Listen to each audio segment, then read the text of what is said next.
দর্শক, ভূমিকম্প পরিস্থিতি নিয়ে আরো খবরাখবর জানাতে আমাদের সাথে যুক্ত হচ্ছেন সহকর্মীরা। আমরা শুরুতেই যাব নরসিংদীতে, সেখানে আছেন সহকর্মী হৃদয় খান।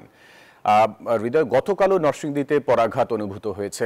এতে নতুন করে কোনো ক্ষয়ক্ষতির খবর আছে কিনা, আর প্রশাসনের পক্ষ থেকে সচেতনতা বাড়াতে কি ধরনের পদক্ষেপ নেওয়া হচ্ছে? যেমনটি বলছিলেন, আমি এই মুহূর্তে রয়েছি নরসিংদী সদর উপজেলার জিনিসপুরে। আপনাকে আমি জানিয়ে রাখি, গতকালকে নরসিংদীতে যে একের পর এক ভূমিকম্পের আঘাত করে, সেই ভূমিকম্পে কিন্তু মানুষের মাঝে আতঙ্ক বিরাজ করছে। এখানে আপনাকে যদি আমি দেখাই, এখানে কিন্তু অনেক মানুষ কিন্তু এখনো আমরা যেমনটি দেখেছি, মানুষের মাঝে আতঙ্কের ছাপ কিন্তু রয়ে গিয়েছে। তারা যেমনটি বলছেন যে তারা আসলে বড় ধরনের ভূমিকম্পের আতঙ্কে কিন্তু তারা রাতে কিন্তু রাস্তায় নেমে এসেছিল। অনেকেই স্কুল, কলেজ এবং মাদ্রাসার মাঠে অবস্থান করছিল। এবং একই সাথে আপনাদেরকে যদি আমি জানিয়ে রাখি যে নরসিংদী জেলায় এই পর্যন্ত ভূমিকম্পে কিন্তু নিহত হয়েছে 5 জন এবং শতাধিক মানুষ কিন্তু আহত হয়েছেন। আমরা একজনের সাথে একটু কথা বলতে চাই। একটু যদি বলেন আসলে কালকে কেমন কালকে তো মনে করি পর 3টে ভূমিকম্প হওয়াতে মানুষের সবাই আতঙ্কিত অবস্থায় আছে এবং কি খোলা আকাশের নিচে অবস্থান করেছে।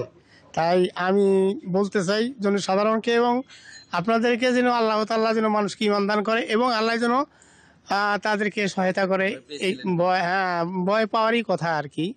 ভয় তো পেয়েছিলাম, অবশ্যই পেয়েছিলাম ভয়। তো স্থানীয়রা যেমনটি বলছিলেন যে আসলে কালকের একের পর এক 3টি ভূমিকম্পে কিন্তু তারা আসলে অনেকটাই ভীত অবস্থায় ছিল। একই সাথে আপনাকে জানিয়ে রাখি, নরসিংদী জেলা প্রশাসনের পক্ষ থেকে কিন্তু ভূমিকম্প সচেতনতায় মাইকিং কার্যক্রম কিন্তু চলেছে। এবং একই সাথে নরসিংদীতে আসলে যেই বিভিন্ন সরকারি বেসরকারি ভবন রয়েছে, সেই ভবনগুলোতে কিন্তু ফাটল দেখা দিয়েছে এবং সেই ফাটলগুলো শনাক্তে কিন্তু কাজ করছে নরসিংদী জেলা প্রশাসন এবং গণপূর্ত বিভাগ। তারা যেমনটি বলছেন যে আসলে অনেক ভবনে কিন্তু আসলে যে বিল্ডিং কোড রয়েছে সেই নিয়ম না মেনে কিন্তু তারা ভবন নির্মাণ করেছে, যে কারণে কিন্তু অনেক ভবনই কিন্তু ঝুঁকিপূর্ণ অবস্থায় রয়েছেন। এবং একই সাথে নরসিংদীতে এখন পর্যন্ত কিন্তু যে মানুষ রয়েছেন তারা কিন্তু এই বড় ধরনের ভূমিকম্পের আতঙ্কে রয়েছেন।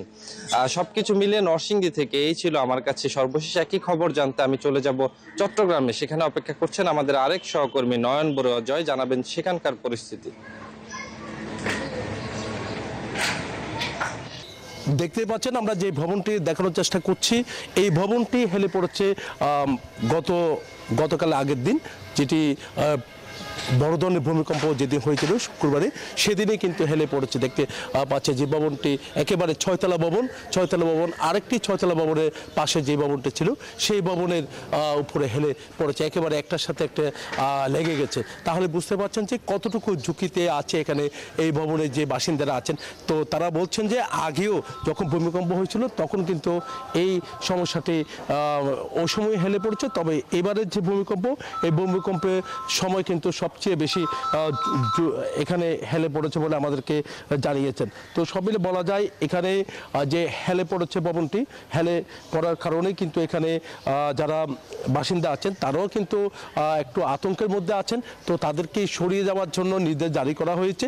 তবে এখন হঠাৎ করে যে বাসা ছাড়া, এটাও একটা কষ্টকর। তো তারা খুঁজছেন, তারা বাসা পেলে চলে যাবে বলে তারা জানিয়েছেন। এমনকি চট্টগ্রাম উন্নয়ন কর্তৃপক্ষ বলছে চট্টগ্রামের যে বেশিরভাগ ভবনে কিন্তু আসলে অনেকটা ঝুঁকিপূর্ণ বলে আমাদেরকে জানিয়েছেন।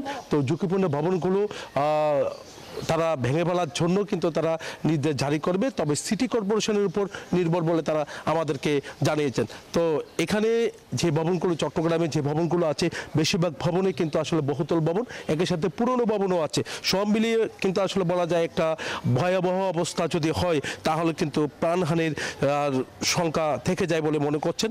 যেহেতু ভূমিকম্প এখানে বিশেষজ্ঞ যারা আছেন চট্টগ্রামে, তারা যেমনটা জানিয়েছেন যে চট্টগ্রাম সবচেয়ে বেশি ঝুঁকিতে রয়েছে, সবচেয়ে বেশি কক্সবাজার, টেকনাফ সেই জায়গায়, যেহেতু মায়ানমার যে বর্ডার রয়েছে সেখানে সবচেয়ে বেশি ঝুঁকি বলে মনে করছেন।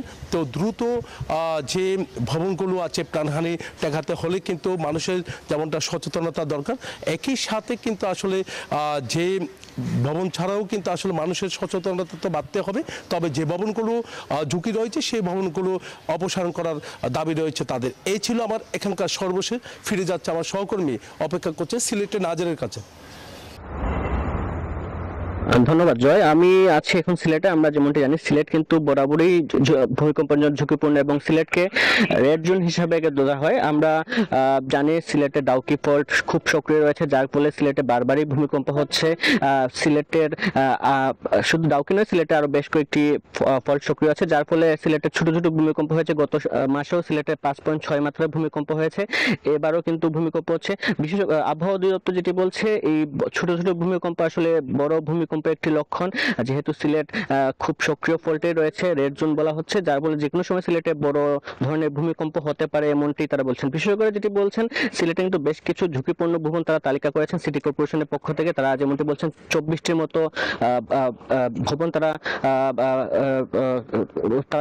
আইডেন্টিফাই করেছেন এবং সেগুলো আসলে রিপেয়ার করার জন্য সিটি কর্পোরেশন বলছেন। এবং তারা যেটি বলছেন এবং সেটিকে কিন্তু তারা সিটি কর্পোরেশন কিন্তু পরে কিন্তু সেগুলো বিষয়ে তৎপরতা দেখায়নি। সিটি কর্পোরেশন যেটি বলছে, তারা কিন্তু সেগুলো ভবনগুলোতে রিপেয়ার করার পরবর্তী বিষয় প্রক্রিয়াধীন রয়েছে এবং তারা কিন্তু 23টি ভবন ঝুঁকিপূর্ণের মধ্যে 7টি ভবন যে অতি ঝুঁকিপূর্ণ সেগুলো কিন্তু খুব জরুরিভাবে দেখছেন। এবং সব মিলিয়ে বলা যায় ফায়ার সার্ভিস যেটি বলছে, তারা কিন্তু তাদের তৎপরতা অব্যাহত রেখেছে এবং তারা যেটি বলছে তাদের পর্যাপ্ত জনবল এবং ইকুইপমেন্ট রয়েছে। এবং একটি বিষয় তারা বরাবরই বলছেন, সিলেটের রাস্তাঘাট সরু, যার ফলে কিন্তু উদ্ধার তৎপরতা চালাতে কিছুটা বেগ পথে। তাদের যেটি দাবি ছিল সিটি কর্পোরেশনের কাছে, তারা রাস্তাঘাটগুলো বড় করার একটি দাবি, সেটিও কিন্তু করেছেন। সব মিলিয়ে এই ছিল আমার কাছে সিলেট থেকে ভূমিকম্পের সর্বশেষ খবর।